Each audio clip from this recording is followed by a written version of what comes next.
हमारे बीच में इस देश के नेता पवार साहब है, उनके सामने हमारा बोलना उचित नहीं है। लेकिन आप लोगों का ध्यान मैं सिर्फ 3 बातों की तरफ ले जाना चाहता हूं। यहां मौजूद जितने आदिवासी हो गए, चाहे वो भील हो, महादेव कोड़ी हो, वारली हो, ठाकर हो, आप लोगों को याद करना पड़ेगा कि आपको वनवासी कौन बोलता है।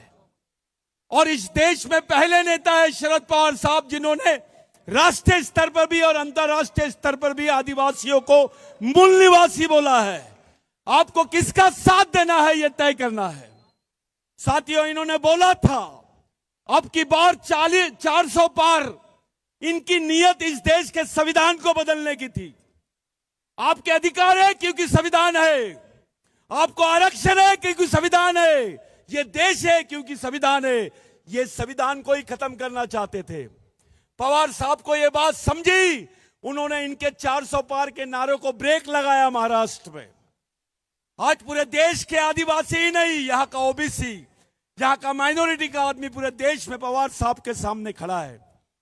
इन्होंने देश की राजधानी पे राज बनाया है, वहां इन्होंने कब्जा किया दिल्ली में। अब इनका अगला इरादा है देश की आर्थिक राजधानी पे कब्जा करने का, मुंबई पे कब्जा करने का।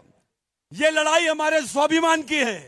वोट हम देते हैं और प्रोग्रेस गुजरात का हो रहा है। यहां तो पुलिस भी गुजरात की दिखाई दे रही है। आपको तय करना है कि आपको अपने मराठा नेताओं के पास, मराठी मानुस के पास, यहां के भूमिपुत्र के पास नेतृत्व देना है या गुजरात में देना है। आपका वोट आप अपने क्षेत्र के लिए देते हो, राज्य के लिए देते हो। विकास गुजरात का हो रहा है। साथियों, ये इलेक्शन कोई साधारण विधानसभा इलेक्शन नहीं है।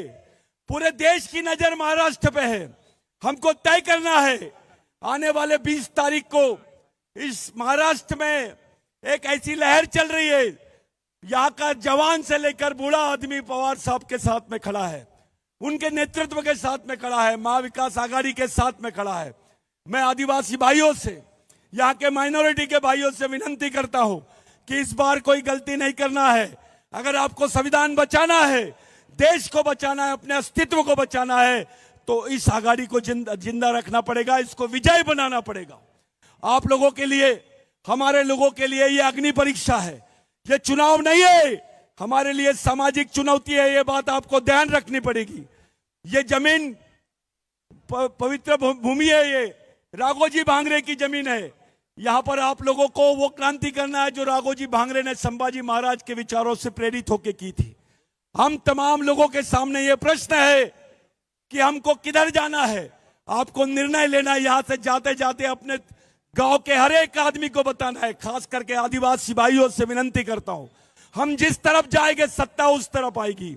आपको तय करना है और पूरी ईमानदारी के साथ में आघाड़ी का साथ देना है। ये तुतारी चुनाव चिन्ह पर आपको 20 तारीख को ज्यादा से ज्यादा मतदान करना है। यही बात मैं आप लोगों के सामने अपील करने आया हूं। धन्यवाद। धन्यवाद।